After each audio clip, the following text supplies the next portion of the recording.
Bem, meus amigos do Quinto Elemento, estamos de volta em Vitória, exatamente no Espírito Santo, onde você pode ver aquela famosa antena de televisão no alto do morro, que é uma beleza, né? Brincadeira, meus amigos, mes amis, nous sommes à Paris, exatamente. Nós estamos em Paris, dessa vez vim passar aqui rapidamente 2 dias, enviados finalmente, né, pela produção, para permitir que eu pudesse tomar um vinhozinho, e dessa vez o clima ajudou, mas ajudou mais ou menos, porque hoje é domingo, são 9 da manhã, estão fazendo 10 graus, mas a sensação térmica é de 5 e tem um vento aqui que você não faz ideia do meu sofrimento, estou congelando, mas sobrevivendo. De qualquer maneira, estamos em Paris para falar de geoeconomia. Só que antes eu queria falar uma coisa para vocês. Ontem eu estava numa livraria que eu vou bastante, que se chama Le Cum des Pages, que fica pertinho ali da Rive Gauche, né, que é em Saint-Germain-des-Prés, do lado do Café de Flore, onde o Sartre, né, ia lá sentar e escrever todas as ideias para destruir o pensamento ocidental. Mas nessa livraria geralmente tem livros de filosofia, tem uma série de livros e raramente tem livros que realmente nos interessam do ponto de vista da geoeconomia e da geopolítica. Mas há uma surpresa, havia uma mesa repleta de livros sobre geopolítica, geoeconomia, sobre o novo papel da OTAN e, curiosamente, vindo da França, livros sobre a impostura ecológica. Olha só, e sobre como essa pauta da transição energética é, na verdade, uma grande fraude. As coisas estão mudando, meu caro, as coisas estão mudando. Mas hoje nós vamos falar de algo que parece esquisito. O que isso tem a ver com André Esteves, né? E com o Brasil? Pois é, vamos começar a entender o problema. No meio do mundo fragmentado, emergiu essa crise da Índia e do Paquistão. Só que ela veio do nada ou de fato tinha alguma coisa por trás disso? Alguns meses atrás, ainda no governo Biden, surgiu uma estranha acusação de corrupção contra um empresário chamado Adani. Cara, ele é um dos empresários mais ricos do mundo, dos empresários indianos mais importantes para o desenvolvimento da infraestrutura e da energia na Índia. Atenção, meu caro, sempre a ver com energia e infraestrutura. E, é claro, a pauta da corrupção. Já conhecemos como isso funciona, né? O Adani, ele tem ativos de energia que são estratégicos. E o Soros, através do Deep State americano, sempre tem interesse em comprar esses ativos estratégicos. A história meio que se repete nos lugares. Existe a ideia de acusação de corrupção, o cara entra numa crise reputacional, ele é obrigado a vender os ativos e aí, de fato, alguém vem e compra. É assim que funciona. Mas não é a treta que está ligada a isso. O que aconteceu é que um grupo paquistanês ligado a um determinado grupo terrorista que queria reunificar a Caxemira, apareceu e reivindicou, na verdade, a responsabilidade por um massacre, o massacre de Pahalgam, que mataram 26 pessoas. Depois ele disse que não tinha nada a ver com isso, que as redes tinham sido hackeadas, mas o fato é que a polícia indiana nomeou 2 cidadãos paquistaneses com supostas ligações a esse LET e um cidadão lá da Caxemira como suspeito de serem os atiradores lá do resort, que acabou sendo um ataque mortal contra turistas, como eu disse em Pahalgam, que é na Caxemira. Bom, após o ataque mortal contra os turistas em Pahalgam, na Caxemira, que deixou 26 mortos, o ministro de Defesa do Paquistão, o Khawaja Muhammad Asif, alertou que haveria uma incursão militar indiana iminente de invasão ao Paquistão. Imediatamente reforços foram mobilizados ali ao longo da fronteira e na mesma hora a Nova Delhi, né, na Índia, começou a avaliar opções possíveis após acusar grupos, né, militantes que assumiram a responsabilidade pelo ataque, coisa que o Paquistão negou. A verdade é que a temperatura subiu e à medida que as acusações se transformaram em ações militares, o risco, na verdade, de um confronto que é desestabilizador entre as duas potências nucleares, né, que é pior de tudo que é isso, está crescendo imediatamente. O que acontece? Quando começa a ter essa treta geopolítica, os mercados, meu amigo, imediatamente respondem, porque eles não gostam de incertezas, ainda mais dessa ordem. E foi uma resposta muito rápida. Porque a Caxemira, em particular, sempre foi um ponto crítico entre a Índia e o Paquistão. Só que o impasse, nesse momento, está ocorrendo num cenário muito precário mundial, onde o crescimento global é frágil, o apetite ao risco pelos mercados está se deteriorando e as economias estão trocando, né, de uma visão neoliberal rentista para voltar à velha produção industrial nacionalista. Há uma mudança. E aí os operadores de câmbio no mercado começaram já imediatamente a olhar com maior volatilidade tanto a rúpia indiana quanto a rúpia paquistanesa e os primeiros mercados aí, as variações de prêmio de risco começaram a já incorporar esse prêmio, como a gente chama, essa remuneração por um eventual risco de conflito. Obviamente, todo mundo está nervoso com essas hostilidades e aparentemente já estão se intensificando. Há uma crise diplomática importante e isso pode afetar o quê? O fornecimento de energia e as principais rotas comerciais regionais, inclusive de petróleo. Veja os efeitos internacionais do tamanho dessa confusão que pode virar. Primeiro que a Índia não é um papel pequeno para o investimento global. Ela é a quinta maior economia do mundo, é uma potência de mercado emergente e que atrai bilhões, meu caro, bilhões de investimentos de estrangeiro direto e fluxos para investimento em ações. Um conflito nessa região poderia sim inviabilizar planos de investimento em infraestrutura da Índia. E daí a importância do Adani. Atenção, interromper as cadeias de suprimentos e minar toda uma confiança empresarial e logística. Aí você vai pegar o quê? As multinacionais, que têm uma profunda exposição à Índia, né? Que também não estamos falando apenas de pequenas empresas, não, estamos falando de gigantes de tecnologia e de energia, sentiriam nos seus balanços esses efeitos colaterais.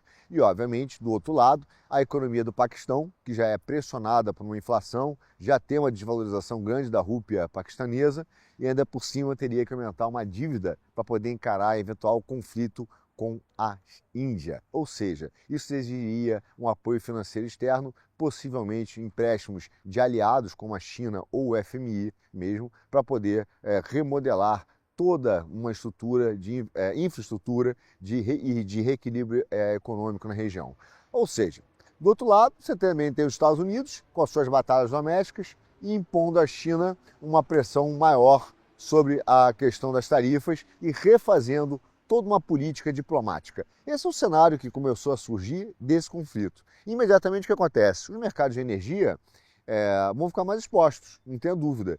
Agora, veja bem, claro, você vai dizer, Arthur, mas a Índia e o Paquistão não são grandes produtores de petróleo de primeira linha. É verdade, né? Mas uma pressão no sul ali da Ásia poderia criar uma instabilidade dessas rotas de energia, das rotas de navegação, elevando os custos seguros do transporte, inclusive das cadeias de suprimentos de forma geral, com os preços globais do petróleo bruto sendo sensíveis exatamente a esse risco geopolítico. O que aconteceria também, de forma imediata, como consequência indireta dessa discussão entre eles, são a ruptura de alguns tratados internacionais, como o Tratado das Águas do Indo, pela Índia e o fechamento do espaço aéreo do Paquistão. E aí, obviamente, seria uma grande confusão, inclusive com as companhias aéreas. Esses são os efeitos básicos de um aumento de tensão que poderia surgir dali. Bom, os mercados então de energia estão particularmente, meu amigo, expostos a esse cenário. Agora, você pode dizer, Arthur, mas nem a Índia nem o Paquistão são produtores de petróleo de primeira linha, é verdade, mas qualquer escalada militar no sul da Ásia pode e deve até desencadear instabilidade nessas rotas de energia, nas rotas de navegação, o que eleva o custo, né, de seguro, de transporte, de um lugar, uma estrutura onde as cadeias de suprimentos já estão particularmente sensíveis. Inclusive, até mesmo o preço do petróleo bruto pode subir por causa desse risco geopolítico. O fato, meu amigo, é que os investidores devem considerar todas as consequências diretas e indiretas. A pior delas é a suspensão do Tratado das Águas do Indo pela Índia e o fechamento do espaço aéreo do Paquistão pelas companhias aéreas indianas, que não são meros atos simbólicos. Eles estão rompendo vínculos econômicos cruciais e tratados internacionais. E, para piorar, é a utilização dos recursos naturais como arma. Aliás, isso não é novo. Aliás, é pior do que isso. O novo presidente do Fórum de Davos já disse, né? A água não é um direito humano. Essas são as palavras do Peter Brabeck-Letman, que acabou de contar essa historinha pra gente, né? Enfim, o fato é que a escassez no Paquistão, por exemplo, de águas agrícolas pode provocar aumento de preço nos alimentos de forma geral. Então, o que está acontecendo, como eu disse um pouco agora, é que a Índia está pensando, ameaçando o Paquistão de romper com esse tratado. E a partir daí usar a água como arma. Isso não é novo, tá, meu amigo? Isso é zero novo, é a utilização exatamente dos recursos naturais como arma geopolítica. Então a escassez de água nessas áreas agrícolas pode provocar, como falei, inflações de preço.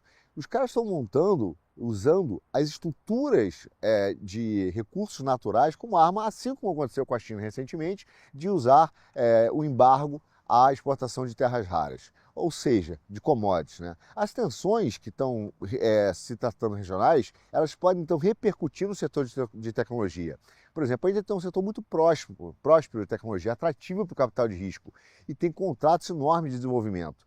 Claro que uma guerra e sanções de metais, commodities e água podem criar condições que levem à insegurança de investimento. Tudo isso tem efeitos globais. Então, as ações de tecnologia, por exemplo, com forte exposição ao sul da Ásia, podem ficar vulneráveis no ponto de vista do mercado financeiro, mas também sobre toda a logística de transporte. A gente está falando, de fato, na pressão no aumento de preço, novamente, de petróleo, energia e alimentos. Essas consequências que estão assim aparentes de uma eventual treta entre o Paquistão e a Índia. Mas tem muito mais coisas por trás disso. E algumas sinalizações são preocupantes. O papel da China, o papel dos Estados Unidos, a visita do Vance, não são coisas que estão acontecendo por acaso. Ou seja, esse ataque terrorista não parece ser um ato isolado. E esse que é o problema. O que está claro, de forma geral, é que essa antiga suposição, então, de que os conflitos regionais poderiam ser contidos sem grandes consequências mais amplas para o mercado, para a tecnologia, para o mundo, já não se sustenta mais. Todo conflito regional tem impactos geopolíticos relevantes. E a Caxemira, portanto, não é apenas um ponto crítico, e sim agora um ponto de risco global. E esse mundo que nós vivemos, que é altamente sensível a essas cadeias ainda de produção e de mercados, acabam gerando esse tipo de coisa. Inclusive, um eventual problema lá no sul da Ásia pode repercutir de forma muito grande para a geoeconomia. Só que isso não está acontecendo por acaso, meu amigo. Volto a dizer isso. A Índia, ela pode ser um pêndulo decisivo entre essa batalha entre Estados Unidos e China, além de uma nação que pode se contrapor ao domínio chinês, entende? Então uma Índia desestabilizada interessa e muito aos tecnocratas chineses e aos americanos. Além disso, meu amigo, a Índia lançou o seu maior exercício naval conjunto com as nações africanas, fazendo parte de um esforço para aumentar a sua influência no continente e a sua presença no Oceano Índico, onde a China exerce uma crescente influência comercial e militar. A Índia incomodou e muito a China com essa gracinha. Ou seja, ela entrou na Guerra dos Mares e numa região que é de influência da China, que é a África. Lembre-se, meu amigo, o que a China falou sobre o Paquistão num dos programas que eu falei antigamente. Ele falou o seguinte: olha, o Paquistão e a Índia têm armas nucleares, mas na verdade quem tem armas nucleares não é o Paquistão, é o exército do Paquistão. E quem controla o exército do Paquistão somos nós, os chineses. Ou seja, há muito mais movimentos geopolíticos do que aparentam meramente do que mostram esse movimento e esse ato terrorista que foi feito em Caxemira. O governo então indiano, os oficiais militares, inclusive o vice-ministro da Defesa, que é o Sanjay Seth, fizeram então novos exercícios de 6 dias, tá, que estão sendo organizados na Tanzânia e ainda incluíram países como Quênia, o Madagascar, Maurícios e a África do Sul, lá em Dar es Salaam. Quer dizer, olha o tamanho da confusão que os caras estão se metendo, entrando nessa área de influência chinesa. Então, alguns analistas falaram que essas ambições da Nova Delhi de desempenhar um papel mais assertivo nas operações marítimas, incluindo esforços anti-pirataria e aprofundando laços no continente africano, que obviamente rivaliza com a China, mas também busca rivalizar com a Rússia, a Turquia, até mesmo com os Emirados Árabes Unidos. Entende a importância da Índia nesse papel? Então as autoridades indianas agora querem fazer uma nova fase portuária e uma nova fase marítima e querem transformar esses eventos num evento bianual. Ou seja, a Marinha Indiana tem desempenhado um papel crescente nessas operações exatamente de combate à pirataria, ajudando a projetar o país como uma potência de segurança regional, aonde? Nos mares, na Guerra dos Mares, na África, onde volto a dizer, influência da China. Então essas iniciativas da Índia no Oceano Índico Ocidental refletem, sim, do lado deles, uma missão crescente de se posicionar como uma potência marítima, né? Como eu disse, com uma grande responsabilidade regional. O que é uma nova variável para essa Guerra dos Mares chineses. A China não gostou. Para piorar, essa semana a Índia e os Estados Unidos finalizaram os termos de referência para as negociações iminentes sobre um acordo de livre comércio. você imagina o Xi Jinping vendo o tamanho dessa confusão? Tem algo muito esquisito, né? O fato é que, do jeito que está, as tarifas do Trump, por exemplo, sobre a Índia, iriam prejudicar, de fato, as exportações indianas, mas também lançariam, veja só, uma sombra de dúvida sobre a capacidade da Índia de se adaptar rapidamente e se realinhar suas cadeias de suprimento global. Então, essas tarifas do Trump bateram na Índia. A Índia não tinha outra solução a não ser sentar com o Trump para tentar fazer essa pausa que aconteceu de 90 dias nas tarifas recíprocas, tá? É claro que ele fez isso com exceção da China, que ainda mantém esse imposto colossal aí, 145% para os caras e que está quebrando os caras, quebrando as indústrias chinesas mesmo. Só que é muito difícil para um governo fazer um planejamento com essa arma na cabeça. A verdade é essa. Então o comércio global ele está sendo reescrito em tempo real. Então, óbvio que então essa ameaça iminente de tarifas também sobre os produtos farmacêuticos que poderiam cair sobre o setor indiano seria uma segunda desgraça. Por quê? Algumas estimativas falam que a Índia poderia perder cerca de 30% das suas exportações para os Estados Unidos caso as tarifas ficassem valendo. Ou seja, a Índia, óbvio que ela olha e vê a China com 145% de tarifa, o Vietnã com 46%, a Tailândia com 36%, o Camboja com 49%, a Indonésia com 32%, Bangladesh com 37%, só que ela sofreu menos, mas sofreu. Por isso que ela tem que sentar e discutir e viu um espaço, né, uma oportunidade também da exportação dos seus produtos, mas de se alinhar, principalmente nas indústrias de texto, máquina, automóvel, brinquedos e semicondutores, com os Estados Unidos. Ou seja, a Índia, meu caro, deve interpretar essa nova realidade imposta pelo Trump como desafio, mas principalmente como uma oportunidade. De forma como já aconteceu. A Índia já enfrentou uma situação semelhante em 91, quando ela teve uma redução brutal das suas reservas cambiais e forçou o país a se abrir. Então, veja, é engraçado, né? Porque, ao mesmo tempo, apesar da representação lá do primeiro-ministro da Índia, que é o Modi, como se fosse um Vishvaguru, acho que é isso, né? Um líder mundial, um homem forte, indomável, a resposta é que a Índia chegou e sentou no colo do Trump para fazer um acordo rápido e tentar fazer um acordo para reduzir esses impostos e imediatamente aceitou importar mais Harley Davidson e whisky. Isso os caras acertaram, né? Pelo menos eu digo para você que foi um golaço dos caras aumentar a venda de moto e whisky. Mas assim, falando sério, eles também anunciaram planos para comprar mais produtos de energia e de defesa dos Estados Unidos para tentar segurar a onda do Trump. Ou seja, os caras sentaram para fazer um acordo. Agora, o cenário para a China, vendo isso, é catastrófico. A Índia é gigante, né? Tem assim, uma população que deve ultrapassar já ultrapassou em termos de número de pessoas da Índia. Começaram a China a ver também a ofensiva diplomática do vice-presidente do Vance, que chegou a Nova Delhi agora, em 22 de abril, para uma visita de alto nível. E ele, como eu disse no outro programa, levando inclusive a sua família. O Vance levou a esposa, ele levou filhos, e ela é de origem indiana, ela é hindu. E inclusive ele falou que essa homenagem seria essa viagem seria uma homenagem aos seus sogros e aos seus avós maternos, enquanto na verdade o verdadeiro motivo é apertar o cerco a Nova Delhi contra os interesses de Pequim.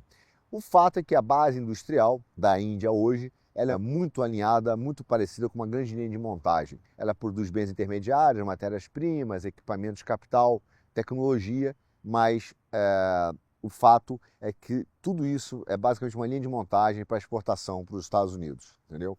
Aí você vê o outro lado. E a China? Bom, a China ela foi responsável por mais de 14% do comércio exterior total da Índia, enquanto as importações indianas são insignificativas para a China porque representou menos de 2%. Ou seja, tem uma assimetria gritante nisso. Se os Estados Unidos são importantes para a Índia, a China também é. Os Estados Unidos hoje aceitam até que apenas 35% da produção seja o que eles chamam de agregar valor, né, para considerar o produto indiano. De maneira que muita coisa vem da China, os caras agregam 35% ali de valor no máximo e depois revendem.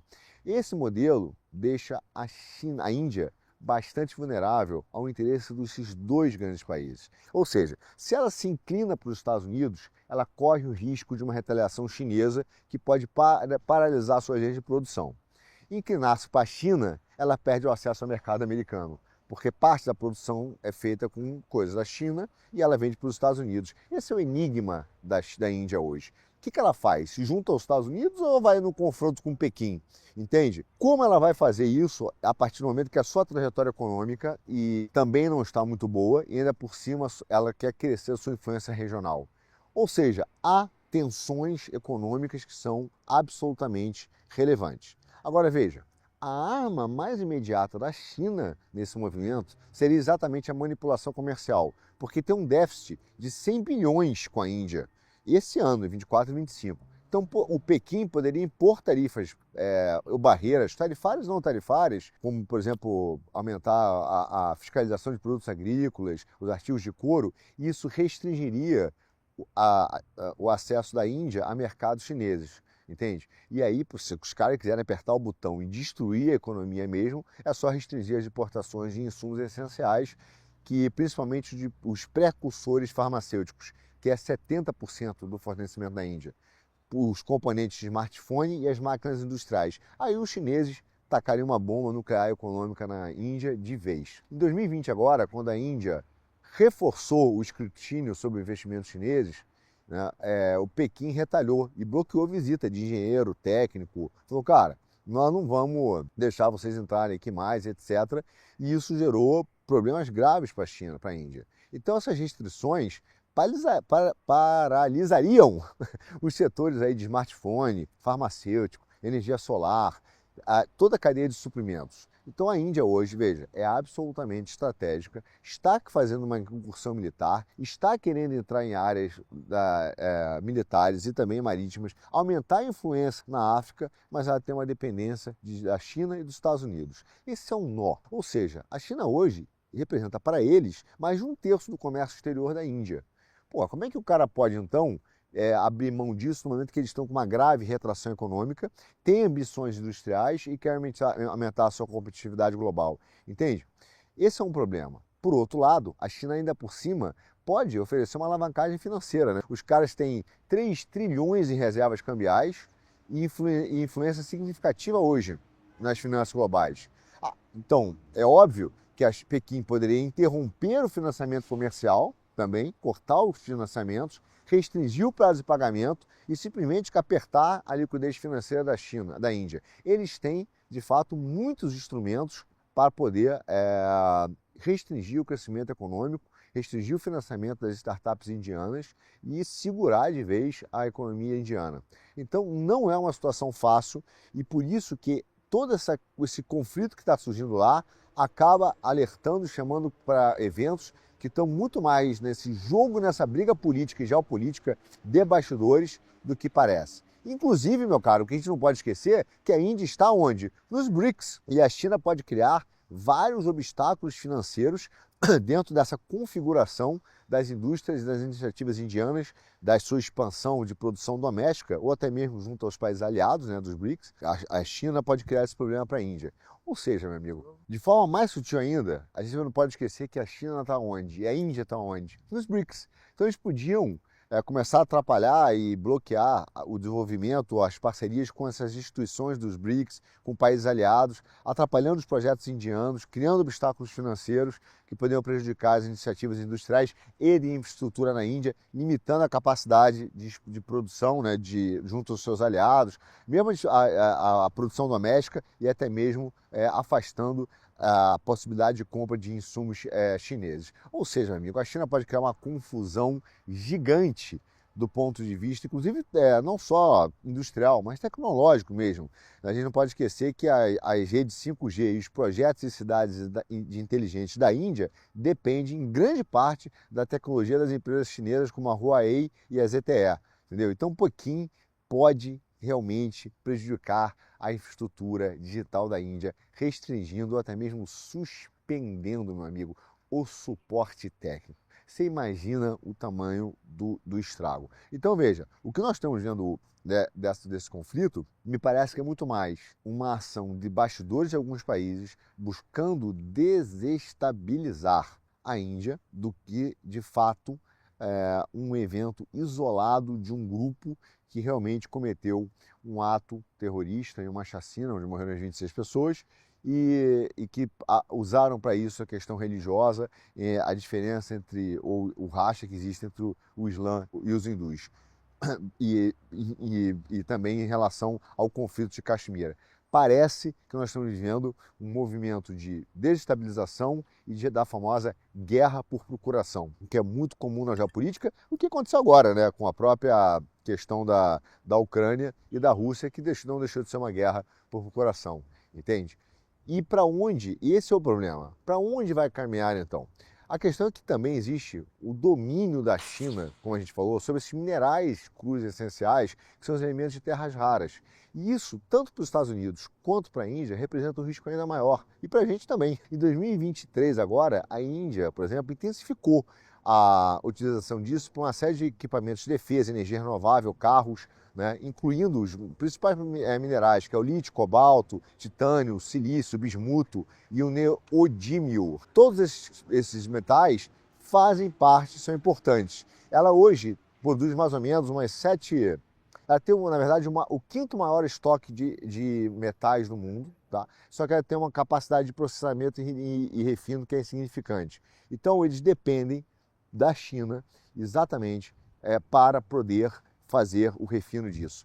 Pequim controla 87%, meu caro, de todo o processamento global de metais de terras raras, 58% do refino de lítio e 73% de silício. Ou seja, você tem uma dependência de Pequim muito grande. E Pequim está começando a utilizar isso, porque ele sabe que é utilizado para defesa, radares e sistemas também de orientação. Ele está utilizando o embargo desses materiais contra os Estados Unidos e contra a Índia.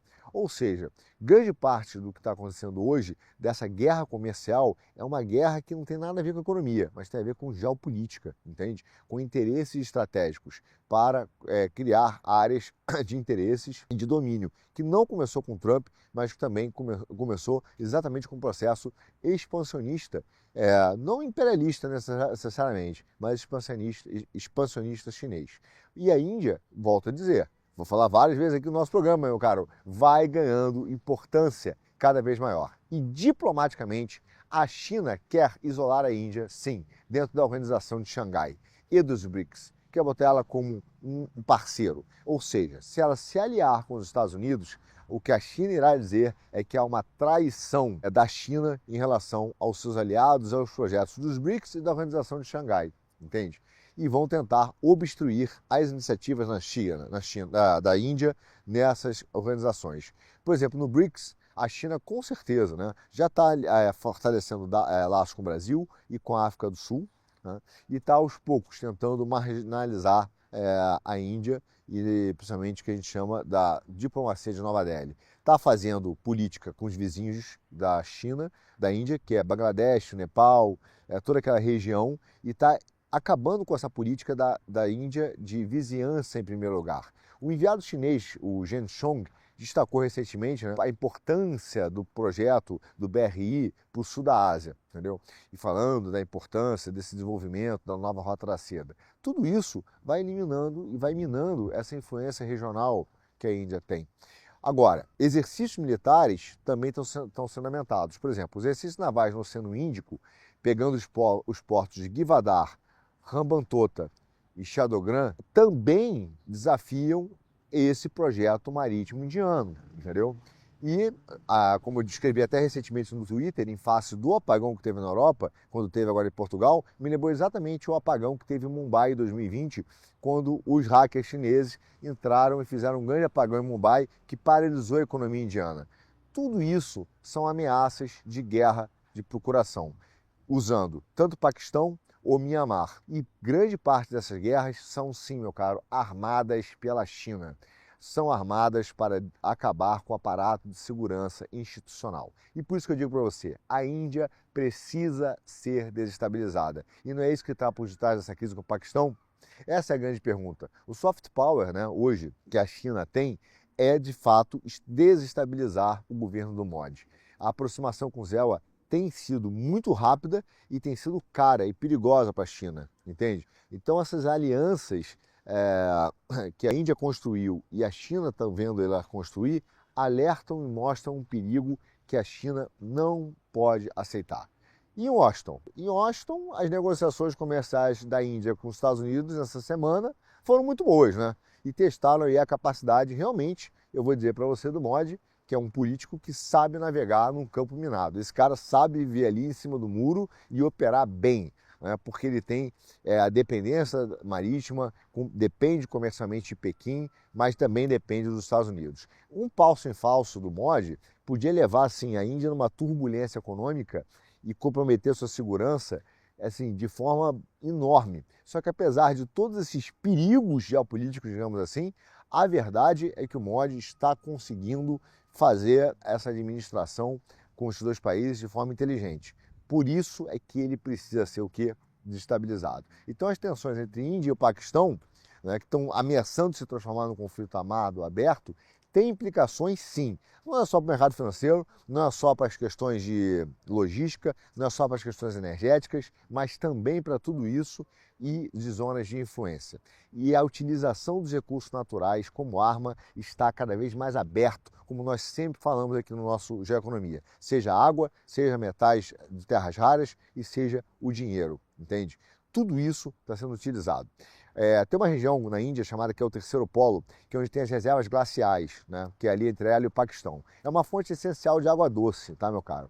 Que é exatamente essa água que vai para o sul da Ásia e vai da Índia, passa pela Índia e pelo Paquistão. Essas reservas de gelo, elas alimentam rios que correm, né, em direção à Índia e ao Paquistão. E sustentam ecossistemas mesmo, sustentam a agricultura, as necessidades domésticas. Os países, os dois, tá, precisam muito dessa região. Então a economia também do Paquistão, por exemplo, permanece predominantemente agrária. E as tentativas mesmo, eles tentaram várias vezes, né, de criar setores industriais, sempre foi limitada pelo baixo nível de investimento estrangeiro e pela instabilidade política lá do Paquistão, que é aquele caos que a gente conhece. Mas o que acontece? Ele tem um setor agrícola que é importante e que depende muito desse rio, que é o rio Indo, e que continua a sustentar ou ser fonte da maior parte do meio de subsistência. O que esses caras começaram a ver? Que os agricultores e os pequenos produtores rurais dependem fortemente dessa irrigação, tá, pelos canais da extração, não só do rio, mas de extração de água subterrânea mesmo. Só que essas águas, por exemplo, elas subterrâneas já estão sendo extraídas a níveis insustentáveis. Então os aquíferos já têm um nível de esgotamento muito alto.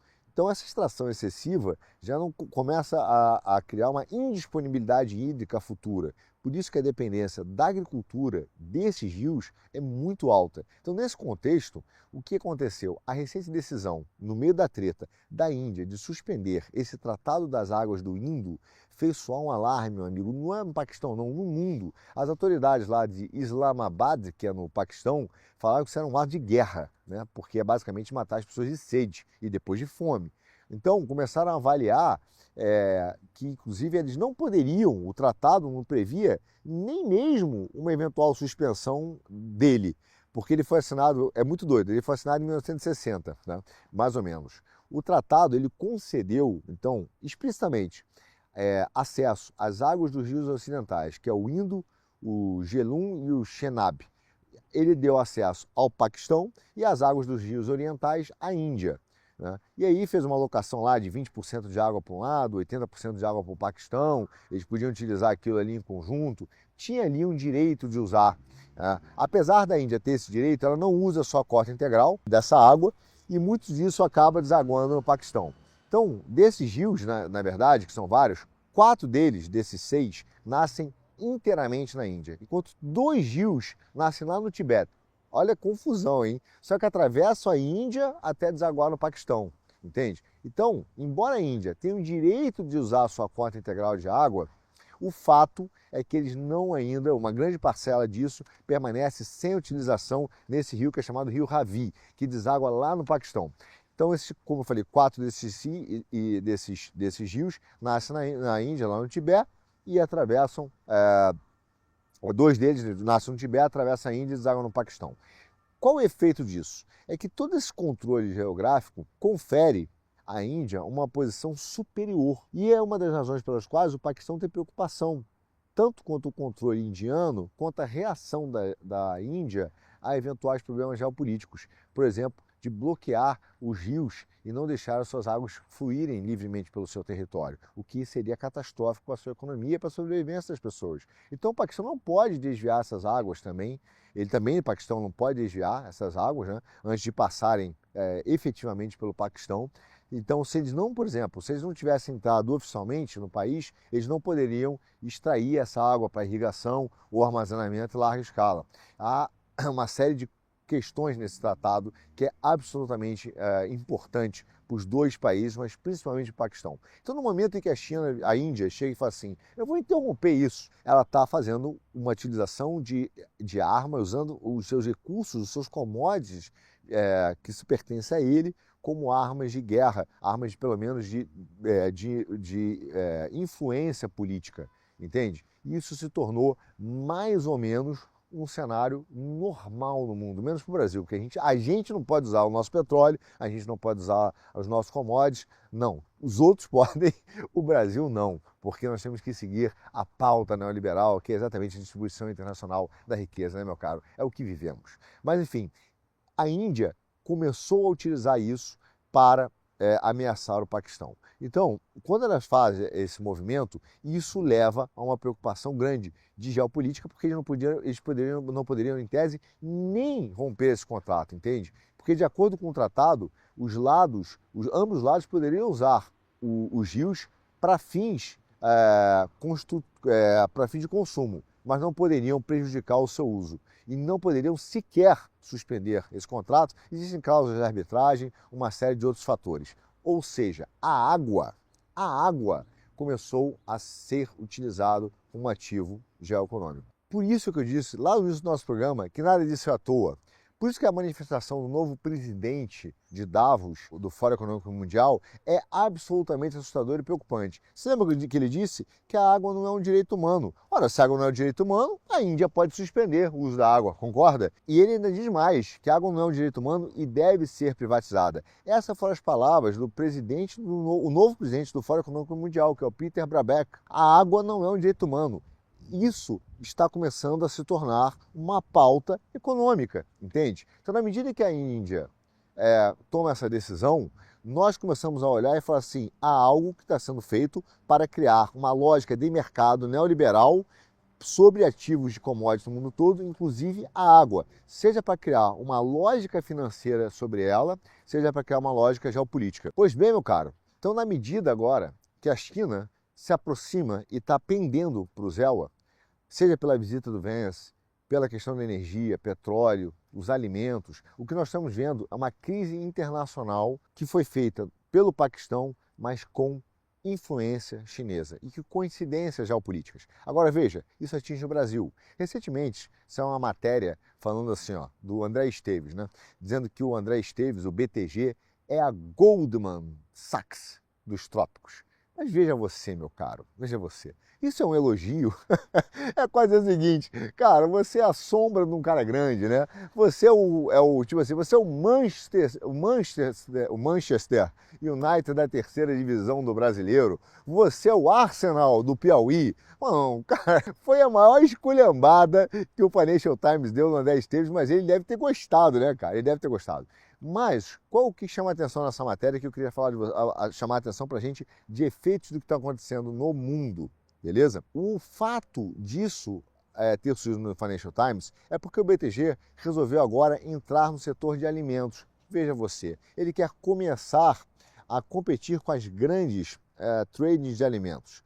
Tudo isso é por acaso, né? Por acaso, por exemplo, que o BlackRock está comprando portos. Por acaso que o BTG Pactual quer comprar agora aeroportos, além de comprar portos também, aeroporto, porto, e agora quer entrar em confronto com as trading de alimentos. Veja, nada disso é por acaso, nada disso acontece sem que haja um grande movimento econômico e geopolítico que dê sustentabilidade a essas questões. Por quê? Porque o fato de Davos falar de água como ativo de mercado mostra que existe uma reação, atenção, meu caro, de democratas, woke, uma reação em curso de órgãos tecnocratas oligopolistas, posicionando os grupos financeiros escolhidos a dedo como operadores globais de fluxo. Exatamente isso. No Brasil, nós vemos isso com o BTG. É a ala democrata do mercado colocando as suas bases nos países para evitar a perda de influência com o novo modelo econômico que está sendo montado pelo Trump. Qual é o objetivo dessa turma? Claro, consolidar o monopólio e o controle dos grandes fluxos de suprimento no mundo, seja de água, comida, portos e aeroportos, meu caro. Então é isso que liga diretamente o caso do Paquistão com o BTG. No caso do BTG, ainda ele é um dos maiores dealers da dívida brasileira, é o sexto maior. Indiretamente, eles possuem 75 bilhões de créditos junto ao governo. Imagina o poder que esses caras. E esse é o grande movimento orquestrado. Davos falando de água, BlackRock comprando portos, BTG comprando aeroporto, querendo entrar no campo de confronto com as trades de alimentos. Eles estão começando a controlar os meios de ação físicos de forma segregada, porque estão perdendo exatamente esse domínio econômico do neoliberalismo. Em breve, sabe onde eles vão entrar? Anota, daqui a pouco, meu caro, o André Chase vai querer comprar água, porque será privatizada, que é a ideia exatamente do que está se falando do Fórum Mundial. Agora imagina você depender de banqueiro para comer e para beber. Sim, meu amigo. Isso são só braços de controle da escravidão do crédito, meu amigo, da escravidão via dívidas perpétuas. É exatamente o que está sendo feito através desses sistemas bancários. É por isso que essas empresas do setor financeiro são absolutamente perversas para a estrutura dos países. E você acha que a coisa acabou? Não se esqueça que existe a guerra dos satélites. E parece que umas empresas chinesas estão nos ajudando a aumentar o problema da tensão da guerra dos satélites, da guerra dos mares e da guerra dos próprios fluxos que os bancos hoje estão começando a controlar. E por que eu digo isso? Olha só, como se já não tivéssemos problemas no mundo essa semana, uma empresa chinesa de satélites ligada às Forças Armadas lá da China resolveu, meu caro, fornecer aos rebeldes Houthi, apoiados pelo Irã, lá no Iêmen, imagens dos navios americanos, das embarcações internacionais que estão no Mar Vermelho. Isso, claro, dito pelos Estados Unidos. Resultado, os caras foram atacados. É exatamente isso. O governo Trump alertou Pequim várias vezes que essa empresa que se chama Changguan Satellite Technology, que é um grupo comercial que tem laço lá com o Exército da Libertação Popular, forneceu inteligência aos Houthis. Cara, realmente, parem o mundo que eu quero descer, E os Estados Unidos falou, cara, a gente está preocupado que esses malucos vão começar a bombardear ou jogar mísseis dentro dos nossos navios. Então, o fato é que essa empresa está fornecendo aos Houthis, também com a guerra de procuração, informações sobre os navios americanos nessas regiões. Assim como, de fato, a China parece estar por detrás dessa desestabilização da Índia e dos movimentos no Paquistão. Um fato, amigo, que os Estados Unidos perderam um caça-jato. Perderam um caça-jato agora em 28 de abril. Segundo eles, o cara estava rebocando lá dentro daquele porta-aviões que é o Truman e, de repente, o trator que rebocava virou e o navio caiu no mar. Veja você. Qual foi o argumento dos caras? É que ele fez uma manobra muito rápida, Tinha uma curva fechada, o cara entrou mal na curva, entendeu? Ou seja, há uma aeronave, não foi só a aeronave não, a aeronave e o trator se perderam no mar, tá? Os caras perderam os dois. E falaram que foi isso mesmo, um acidente, o cara estava lá dirigindo, de boa, quando de repente houve um ataque, lançado por quem? Pelos rebeldes Houthi no Iêmen, e aí o cara teve que fazer uma curva fechada inesperada, e porque ele estava obviamente fugindo dessa ameaça, seja de míssil Houthi ou de um drone armado, e quando ele fez essa curvinha fechada, entrou muito rápido na curva e o navio, o trator e um avião caíram. Mas o fato, meu amigo, é que houve mais de 170 ataques a navios de guerra nos Estados Unidos, no Mar Vermelho, pelos Houthis, que têm tido informações da China, das empresas de satélites, entende? Eles perderam mais ou menos, eu acho que foi um F-18E, que é um caça-jato bimotor, cara, com capacidade mesmo, monoposto, com capacidade para os porta-aviões, e de fato o cara perdeu ele no mar. E obviamente, claro que os Estados Unidos não gostou e está alertando sobre esse problema com a China. Todos esses incrementos geopolíticos acontecem no mesmo momento. Agora, óbvio que para nós hoje entendermos o que está acontecendo, é fundamental olharmos não só a guerra de satélites, não só a tecnologia, que também é importante, mas a guerra dos mares, como a gente falou no último programa, e principalmente a utilização de commodities e a nova configuração desses operadores de fluxo. entende? Então, por mais que a tensão tenha subido militar, por mais que a tensão tenha subido de forma geral, o que tem por trás dessas tensões militares? As guerras, a guerra política. Há uma guerra política, há uma guerra de interesses por energia, água, alimentos, commodities, commodities de terras raras. E essa guerra é que está começando a, de fato, aparecer em conflitos regionais. Conflitos regionais que estão surgindo, como esse do Paquistão e como esse da Índia, entende? Claro que tudo isso está interligado. A estrutura logística, por exemplo, que os Estados Unidos têm para proteger, para poder fazer a rota de comércio, que a China tem para fazer a rota de comércio, ela é ameaçada pela presença dos porta-aviões americanos lá.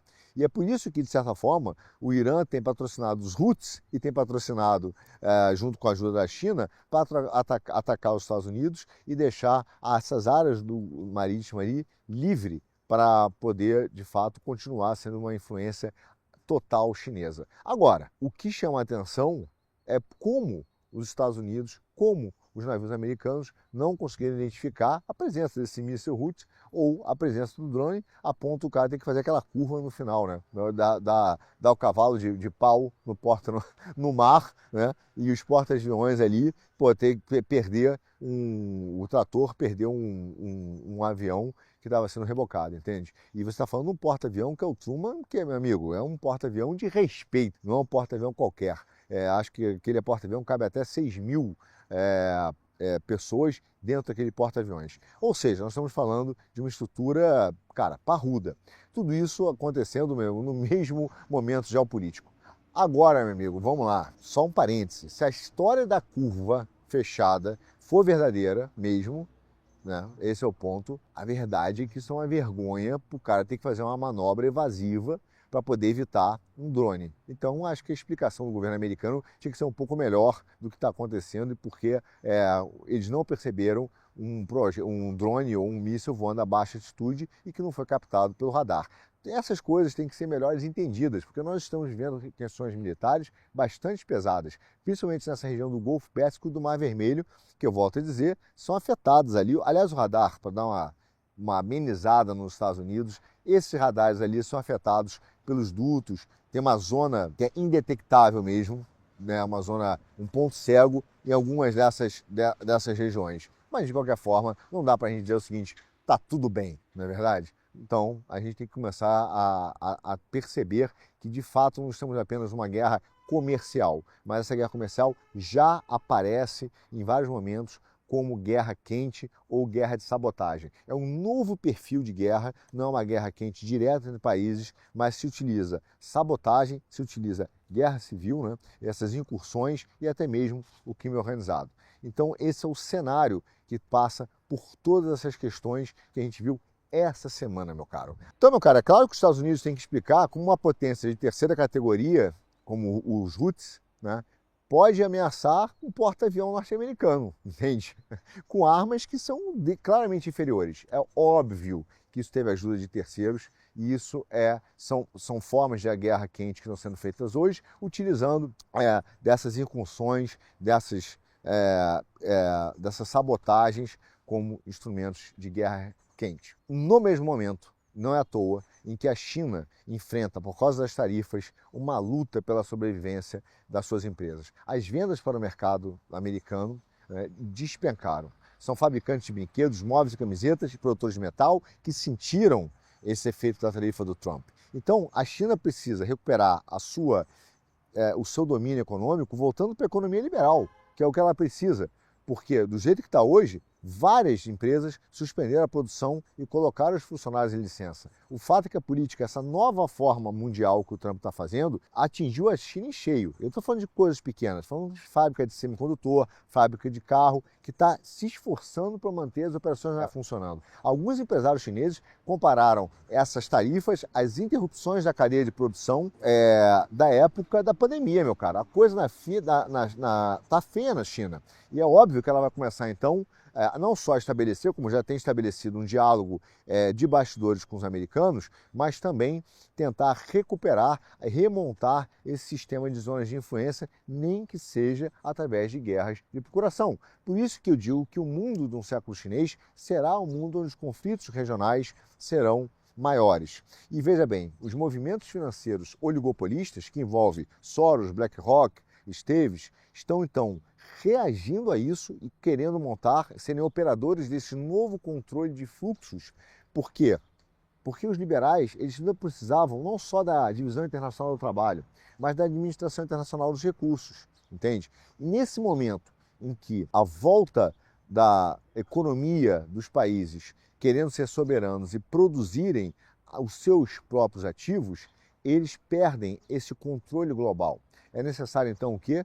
Começar a estabelecer os controles regionais. Para isso, elege-se operadores de fluxos, eles começam a comprar infraestrutura, eles começam a comprar água, eles começam a comprar comida, compram a dívida dos países, no caso os bancos já têm, então eles usam o instrumento de dívida como instrumento de pressão, e ainda por cima controlam os meios de ação e principalmente alimentos e produção.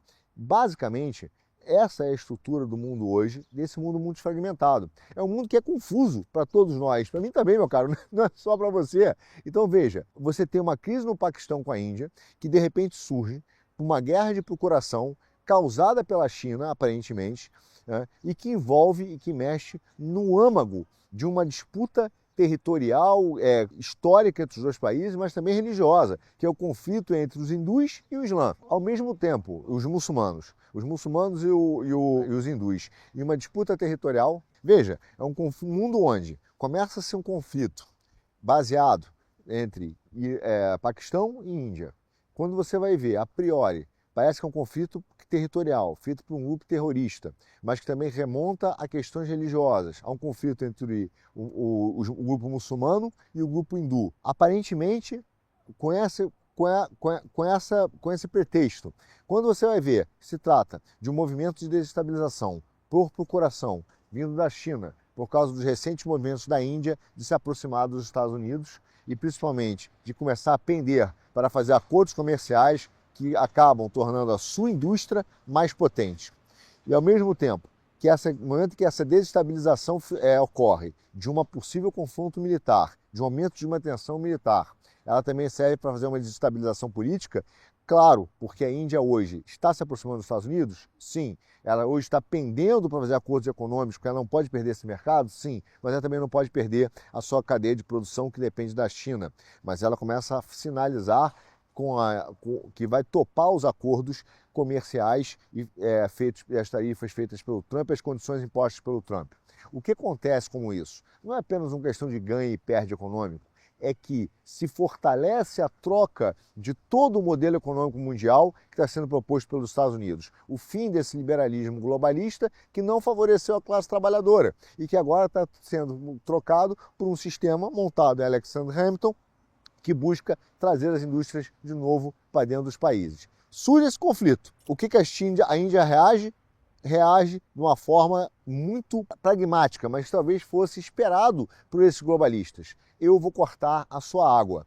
No momento em que o Fórum Econômico Mundial diz que a água não é um direito humano, não há nenhum problema cortar. Sabe qual é a derivada disso? É que esses operadores globais vão dizer, será que os estados, será que os países realmente são os melhores entes para fazer a gestão dos ativos estratégicos ou dos recursos naturais? Não é melhor fazer isso de uma forma técnica? E adivinhe quem vai se apresentar para fazer a gestão de uma forma técnica? BlackRock, BTG, George Soros, entende? Então esses caras utilizam desses movimentos geopolíticos, dessas tensões e do medo para começar a criar aquilo que a gente chama de doutrina de choque, começar a criar uma crise geopolítica para, assim, aí, a partir daí, começar a se apropriar dos ativos estratégicos dos países. A tendência natural será dizer que é absurdo cortar a água das pessoas, né? Não se deveria fazer isso. Isso é uma questão racional, é uma questão técnica, né? É uma questão que deve ser privatizada. É para isso que onde o Fórum Econômico Mundial está apontando, é daí que vem a ligação entre a pequena e aparente simplória, que não tem nada de simplória, crise entre Índia e Paquistão e os efeitos disso, inclusive para o Brasil. E que mostram que esse movimento do BlackRock, do Fórum Econômico Mundial e do Soros não é isolado, tanto que no Brasil surge o nosso queridíssimo, BTG, dizendo que vai comprar aeroportos, portos e agora quer enfrentar as tradings globais de comida, porque o Brasil quer ser o provedor de comida mundial. E quem que vai fazer essa gestão? O povo brasileiro, dos seus próprios ativos? Não. Um grande banco, BTG, que é um grande emprestador e que participa desse sistema rentista das dívidas perpétuas e da escravidão do crédito. Você entende como essas coisas estão conectadas no mundo da geopolítica? Agora, meu caro, vamos ser realistas. Se isto vai dar certo ou não, para onde vai essa questão do Paquistão ou se ela vai gerar alguma coisa militar, né, uma guerra quente, ou vai ser apenas um pretexto para essa reorganização de cadeias logísticas e de eficiência mesmo, de áreas de influência geopolíticas, bom, isso a gente não sabe. O fato é que agora eu vou tomar uma água e comer alguma coisa antes que o André Esteves tome conta da minha água junto com o Fórum Mundial e, obviamente, da minha comida. E se isso vai dar certo ou não, você já sabe, né, meu caro? Isso será assunto para um dos nossos próximos Geoeconomia.